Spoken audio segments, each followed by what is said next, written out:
What is going on? What is going on? What is going on?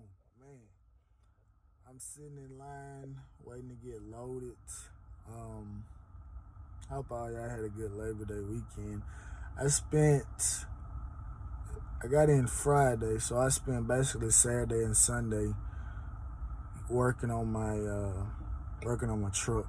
Um, I see right now, if it's any advice I can give to somebody that's in the market of getting a truck or whatever like that, um, get something you can work on. Get something that you can work on. Because if you get a truck and you got to take it to a shop or something like that, I mean, you'll be there. You'll be there. For a while. You know, so that's my bit of advice that I would give to anybody that's thinking about getting a truck. Make sure you got something that you can work on yourself, and you know, and have somebody that if you don't know something, you can reach out to them.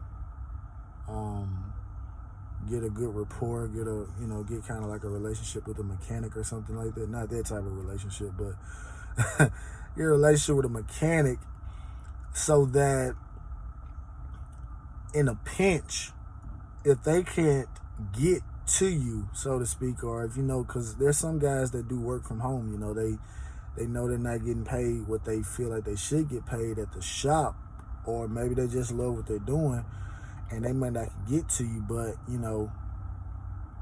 they can squeeze in and say, okay, I can look at it. Okay, this is what it is. This part needs to be changed.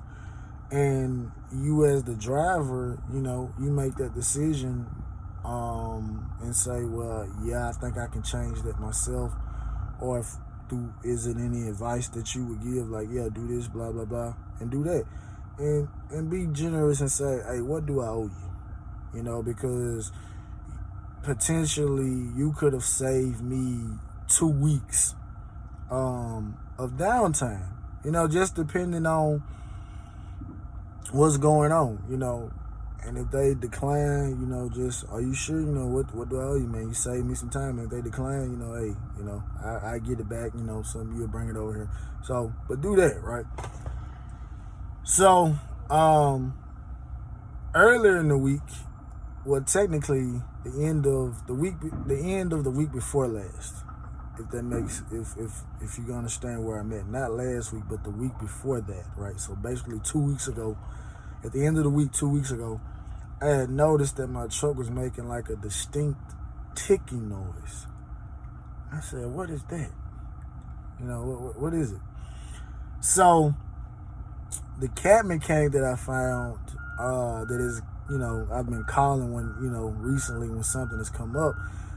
One of the things that he told me when I originally took the truck over there, when I took the truck over there to pay him, for running the diagnostics on my truck to make sure that the fault codes that I had, that my PDI thing was telling me, I wanted to make sure that that's what it was, make sure I had the right parts and stuff like that. So one of the things that he told me was like, when it's time for your overhead to be redone again, you'll start hearing like some valve chattering, right? So that's what I thought, because initially that week, he told me, yeah, your truck sounds good. Don't seem like I need an overhead, because I got him to quote me a price for him to run the overhead on the truck. So whenever that comes, I'm going to get him to, run the overhead on the truck, because I could probably, you could do that. You could go ahead and do that. Just get him, let him know that you're coming through or whatever like that, versus trying to take it to a shop or whatever like that. But anyway, so that's what I thought it was. So I had a load going down to Houston. And so I told him, I said, hey, man, I'm going to be coming through by the house. I got a load going to Houston. Is there any way you could, I could bring the truck by and you could listen to it? And he said, yeah. So I brought the truck by, he listened to it. And so he told me, he said, man, your diaphragm is messed up on my air dryer. And so I'm like, man, I just got the air dryer put on like 2 or 3 months ago. But one of the things that I can I can say right now is that there is no guarantee that a part that you get is going to be manufactured to be efficient. I can say that right now. It's not like back in the day when I was a lot younger, where if you went and bought a part, it lasted. Now you could buy the recalls for so much stuff now is at such an all-time high that I didn't even second guess it. I said, you know what, maybe the air dryer is messed up or whatever like that.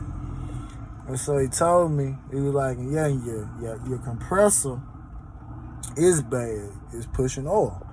Now my compressor been pushing oil for a while now, right? It's pushing oil for a while now. I even made mention of it to the mechanic that ran overhead. He didn't seem to be he didn't seem like it was a make or break type of situation or whatever like that. So I didn't press the issue because again, I'm still learning, right? I'm still a novice, so I'm still learning the nuances of all this stuff, right? So he told me about the air compressor. I said, well, I can get the air compressor. You know, I was gonna get the air compressor straight from Cat. And I looked at that and I said, no, I am not getting no air compressor from Cat. Cat wanted we'll just start from a brand new. Cat wanted $5,000. This when you had tech, they wanted $5,000 for the air compressor. Then if you got a reman, they wanted $1,130 for it, which ain't bad, but they wanted $1,500 up front for a core charge. So all in all, that was about $2,600. You add in tax, we right at $2,800. And I said, no, I am not, right? So I looked around, so I found Adept Ape, right? So I look at a lot of his videos. I try to see if he's done videos on things that I think may be plaguing my truck. So he threw me a lifeline, right? Because he told me that the Caterpillar air compressors, the one that Cat make, not the one that Bendix make, the Cat air compressors, they had a 2-piston system, right? And they came out with an update and stated that you could put a single piston Bendix on it and it'll be a lot more efficient. So it was already a Bendix on here, you know, or whatever like that. So I said, okay, well, cool. I'll do that. I'm not just gonna get a reman Cat, whatever. So what ended up happening was I found a place called Big Rig Machines or whatever. So I got a reman Bendix for $520, $400 for the core charge up front. And then I got expedited shipping because I wanted to put it on this week. So I was out of $900 all in. That's with $220 expedited shipping for this air compressor versus $2,800. So I put it on. For one, I didn't get the email immediately because I wanted next day shipping. So I ordered this thing. Did I order it Thursday? Yeah, I ordered it Thursday.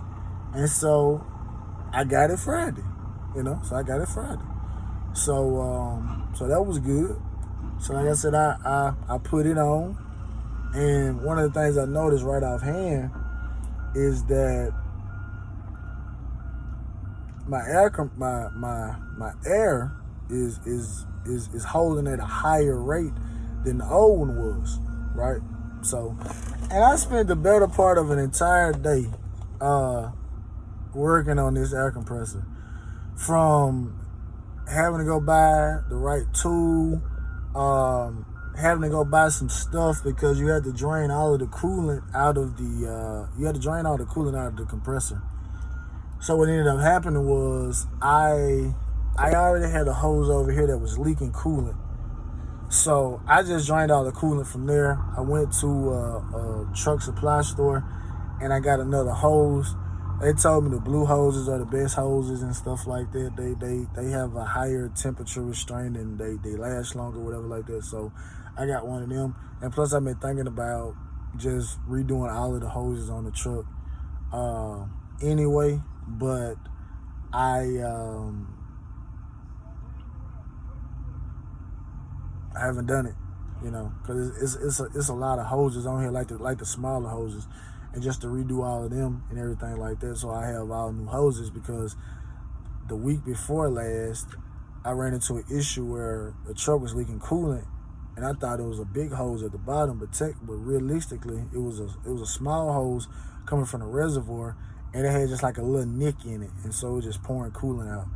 So I just cut it at the place where the cut was at, stuck it back on there, clamped it back down, and reconciled it. Just finished that, fix that problem or whatever like that.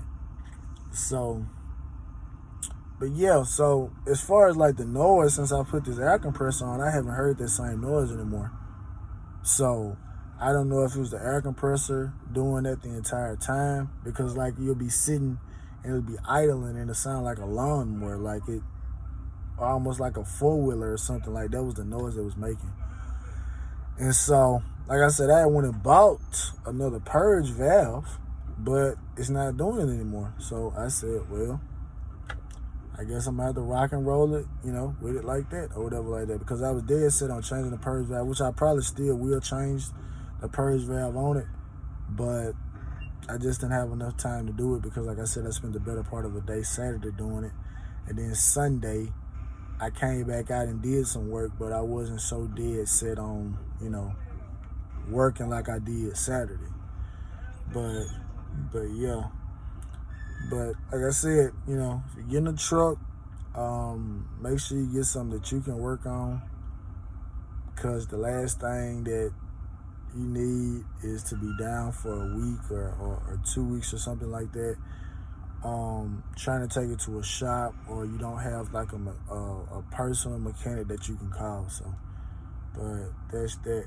Personally, I enjoy working on the truck, not all the time. I like to ride, but when a situation comes, I like to go ahead and jump on it, right? So like right now, I need to get my oil changed. I went a little bit further on this one than with others because I ran synthetic this time. But I put the synthetic brand in here. I've been running the 15, so probably when I get it back, I'll probably put the 15 back in there. It's a little bit cheaper, but I might just put the synthetic back in there. I don't know.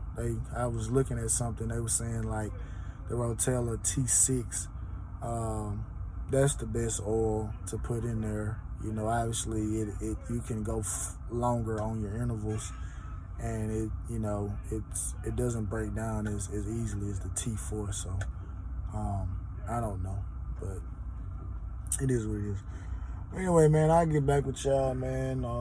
Like I said, I'm headed up to West Virginia with this particular load. So hopefully, like I said, I got my IVA housing. I replaced that. So because the last time I was up there, I was outmanned, so to speak. I'm out here downshifting and all that, just struggling. So I should be able to cruise through there. Say the low's supposed to be about 40K, so I shouldn't be too big of an issue. So, but anyway, man, y'all be safe out there, man, and yeah, y'all be safe.